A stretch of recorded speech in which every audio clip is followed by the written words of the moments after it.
During the most recent episode of Piers Morgan Uncensored, progressive political commentator Wajahat Ali took about 90 seconds and utterly humiliated Piers Morgan, Tim Pool, and Patrick Bet-David's sidekick, Vincent Oshana, to their faces and utterly debunked the notion of Trump derangement syndrome. But before we unpack all that, if you end up liking this video and you want to support the channel, please be sure to hit the like, subscribe, and alert bells before you go. All right, friends, we have a couple of clips to look at in this video, but the one I want to focus on first is from the most recent episode of Piers Morgan Uncensored. Wajahat Ali is a progressive political commentator who is an outspoken critic of the Biden-Harris administration, much like Mehdi Hasan, but also like Mehdi Hasan, unapologetically makes it very clear that Vice President Harris is by far preferable to Donald Trump with respect to both domestic and, yes, foreign policy. And he's a staunch advocate of the Democrats in that respect in our duopolistic, electoral system. He's also a frequent guest on Piers Morgan Uncensored, and he always delivers the facts. It's a masterclass performance, reliably so. And so one of the things that Morgan and Oshana and Tim Pool and Trump sycophants, be they shy Trump sycophants like Piers Morgan, who says he's not biased, or people who are open, proud Trump supporters like Vincent Oshana, one of the things that they do is when you criticize Donald Trump, they accuse you of having TDS, Trump derangement syndrome, even though, ironically, they're the ones afflicted with the real TDS because they'll excuse anything Trump does. That's a true sign of derangement. Valid criticisms are not.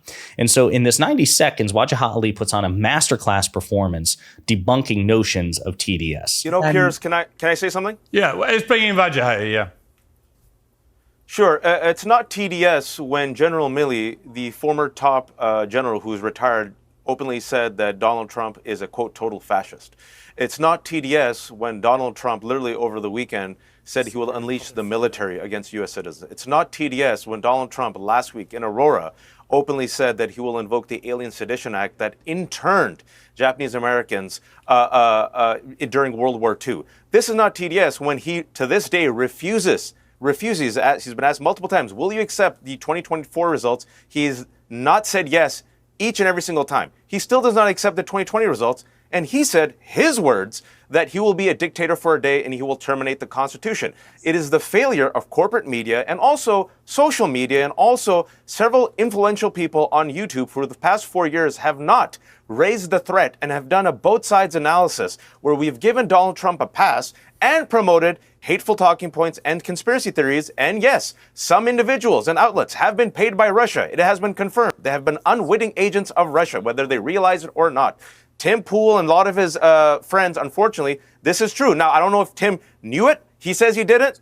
But this is the disinformation that has come out in the past 4 years, which is why, in part, Piers, there is such lack of information and knowledge about the facts, which is why so many voters think that just a masterclass performance. So what Wajahat Ali is referring to is an indictment of Tenet Media, which was an American-based media company that actually had financial ties to Russian state actors. And Tim Pool was a part of that media company. He denies any involvement. He denies receiving any talking points from Russia. He says he's cooperating with the Justice Department. Of course, these are allegations. But Tenet Media has been credibly implicated as basically regurgitating Russian propaganda. So there is that. But you could see Piers Morgan's face when Wajahat Ali basically calls him out. He's like, people on YouTube who engage in both sides analysis to give Trump a pass and grade him on a curb. That is Piers Morgan. He says he's a nonpartisan journalist with no bias, but he's also been a close friend of Trump's for years. Has he criticized Trump in the past? Yes, of course. But does he basically rig Piers Morgan Uncensored in favor of Trump? Yes. 9 panels out of 10 that concern U.S. politics have a pro-Trump, anti-Democrat premise. It's not uncommon for him to actually stack the deck in terms of panelists, right? So when our buddy Destiny shows up on Piers Morgan Uncensored, very often Destiny is outnumbered 2-1, 3-1, sometimes even 4-1, with Piers Morgan himself entering the fray, and asking tough questions exclusively of Destiny or the liberal guest. and softballs with no follow-ups towards the Trump supporting guests. So, for my money, I just wish Piers would come out and say, hey, listen, I am a Trump supporter. I do prefer Trump to Kamala Harris. I'm going to try to be as fair as I possibly can, but here are my biases and just let the chips fall where they may. Or if he's going to continue to claim to be a nonpartisan journalist, then he should, let his content reflect that. So sometimes he should probably have Ben Shapiro in the hot seat, outnumbered 3 to 4 to 1 by liberals, or make it 2v2 or 3v3 or 1v1. And Piers doing what he does with foreign policy panels, which is play the devil's advocate no matter who he's talking to. When Piers Morgan is interviewing Cenk Uygur or Rabbi Shmuley about the latest salvo in between Israel and Hamas, he will ask tough questions between, if he's talking to Cenk Uygur, he'll grill Cenk, and then he'll turn to Rabbi Shmuley and do the same thing. But that's not the case when it comes to U.S. politics panels for Piers Morgan. He only ever asks tough questions of the Trump critics, not Trump supporters. It's a pretty staggering asymmetry, which everyone but Piers recognizes. Or I'm sure Piers is clever enough to recognize it, but he'll deny it. So again, just a masterclass performance by Wajahat Ali, giving recent examples. Mark Milley, the Trump-appointed chairman of the Joint Chiefs of Staff, has repeatedly criticized Donald Trump, particularly since leaving office. And it has been revealed as part of the latest book by Watergate journalist, legendary journalist Bob Woodward, that Mark Milley does think that Trump is a fascist, that he does think that Trump is in mental decline, and that Trump is a threat to democracy. Now, if the shoe were on the other foot and Mark Milley said that about Joe Biden, under whom he also served, or Kamala Harris, Piers Morgan would be dedicating 3 or 4 episodes of Piers Morgan Uncensored to it. But because Mark Milley said it about Trump, he just doesn't care. The standard is constantly shifting. They're complete hypocrites when it comes to Trump. The goalpost is always moving because they can't hold Trump to a single static standard, because if they do, they know he will always lose and MAGA will always lose the debate. So again, masterclass performance debunking the notions of TDS and exposing how the real TDS is actually Trump supporters who will excuse or hand wave any ridiculous, stupid thing that this man does. Now, somewhat tangentially related to this was a clip I saw from Chris Hayes, who's one of the best MSNBC commentators, certainly perhaps the best since Mehdi Hasan left MSNBC, using an F word about Donald Trump, using an F word that we don't hear nearly enough, but actually, again, Mark Milley used to describe Trump. And they're making a bet here. Pretty straightforward bet. He and the Trump campaign believe that kind of thing, fear and bigotry, is going to win them the election. That's the bet of this fascist campaign. It's a war on truth, on the people who tell truths.